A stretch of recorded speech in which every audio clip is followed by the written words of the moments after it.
நான் சிறைச்சாலை இருக்கிறேன்.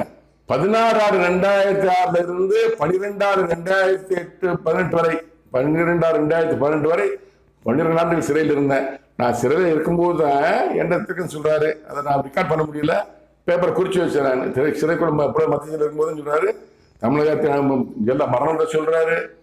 ஓ பன்னீர்செல்வம் பதவி ஏற்றோம்னா ஒரு பதவி தற்காலிகமான சொல்றாரு.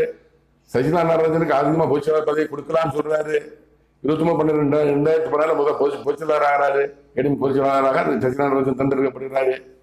முதலமைச்சர் பதவி ஆசைப்படுறாரு. முதலமைச்சர் பதவியை கொடுக்க மாட்டேன், சிறைக்கு அனுப்புவேன்னு சொல்றாரு. உச்சநீதிமன்றத்தில் போன சிறைக்கு அனுப்ப சொன்னார். அதே மாதிரி சிறைக்கு அனுப்பினாரு. அப்போ எடப்பாடி பழனிசாமி முதலமைச்சர் ஆனாரு.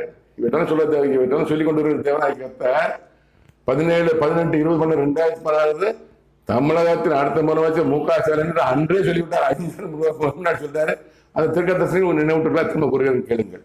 17/12/2016 என்று